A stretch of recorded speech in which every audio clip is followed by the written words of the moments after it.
Hey folks, Vlad from Gun for Hire here. I just wanted to take a little time to talk about the different types of guns, how they operate, a little something about different types of pistols. We're going to start with the revolver. All right. Oh, by the way, all of these are empty and clear.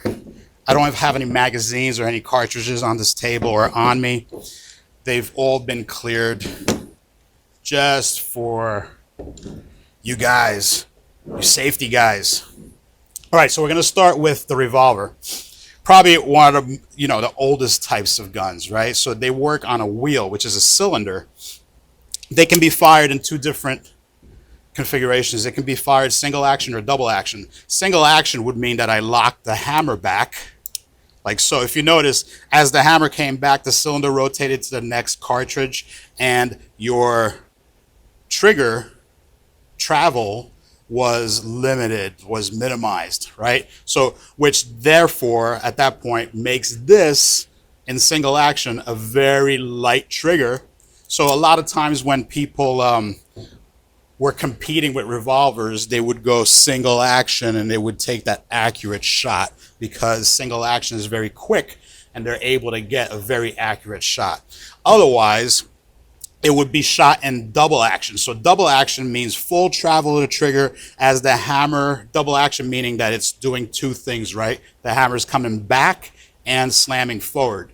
So as you squeeze that trigger, that hammer's moving back. Sometimes people stage it and then it breaks. So that would mean two different actions, hence, therefore, two or double action. That takes a little bit more strength, a little bit more muscling of that trigger because the travel is a lot longer. So that would be the way that a revolver operates. In the cylinder, usually there's a cylinder release on the left side of your pistol that pops out the cylinder. That's where the cartridges enter. This would be the ejection port to eject the casings, etc. Just a little bit about the revolver. All right. Next is the semi-automatic. So the semi-automatic, early 1900s, it went into production with John Moses Browning's help in 1911. So hence the name 1911.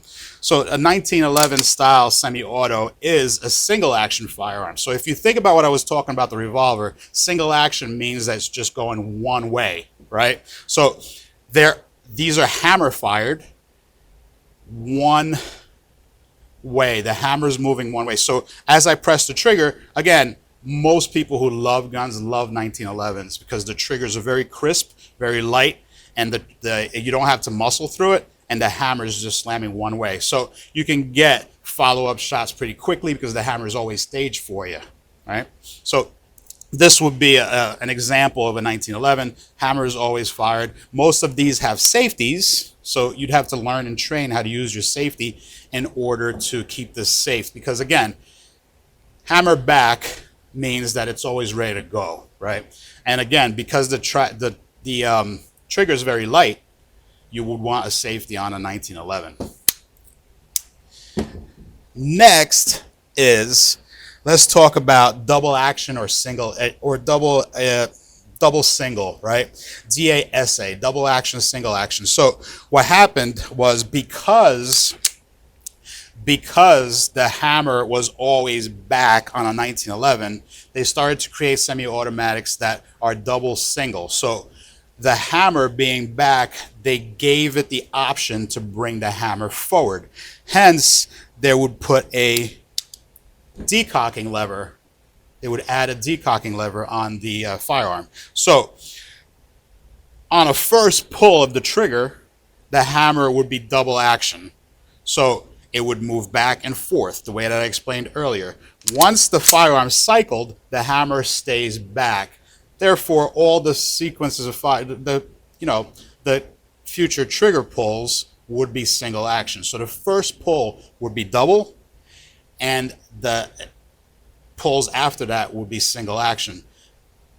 There's always the option to decock, to bring it back to double action. So you have an option here of double single.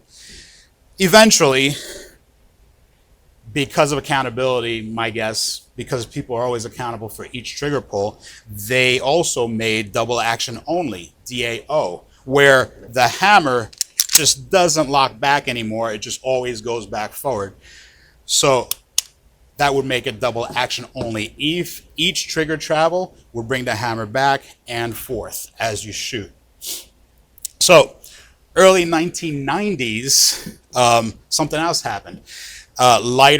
We wanted lighter guns. We wanted things that are easy to shoot. We didn't want to have to worry about double or single or too much to think about as we shot. So the semi-automatic, with Gaston Glock's help, we created a striker-fired polymer gun that would be about 5.5 maybe pounds of trigger pull the entire time. You don't have to think about whether it's single or double. The striker, I'll explain the striker in a second, but the striker is going to feel the same every time.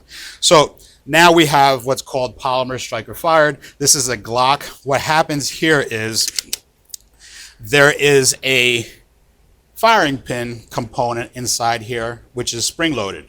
So every time the slide gets manipulated or cycled, that firing pin or that striker component compresses. That spring compresses. When you pull the trigger, it compresses it further along and then releases, therefore sending that firing pin towards the primer, and that is what starts the action on this firearm. So very simple to use, which is what it's intended to be, right? Very simple to use. You can now make it so modular with different types of trigger weights, etc., different types of slides. Optics came into play. They just built and built and built, went crazy places, you know, really good places with these polymer guns. Striker fired, no more hammer, so you can't stage anything. No, sometimes the hammer kind of got in the way. People paid attention to the hammer, especially when they were staging it, right? Especially when you're just learning and you're staging it, and you know, a lot of anticipation came from that, because as the hammer staged, people were just waiting for it to go forward and starting the recoil. So that caused some anticipation. Now, without the hammer, now that it's striker fired, you don't see any of that. So people tend to, for the most part, press straight back on the trigger and just let it fire. That's the advantages of striker fired polymer. Besides lightweight, easy to use, again, nothing not much to think about, right? So remember, safety is safety, and safety is safety is safety with everything. Keep it safe, know how they work. It's probably a good idea to learn the function, the nomenclature of everything that you're using, and to use them safely. So here at Gun for Hire, we have a wide variety to select from, whether it be Revolver, whether it be DASAs, 1911s, or polymer guns, striker-fired guns. Your choice. Make the right choice for you.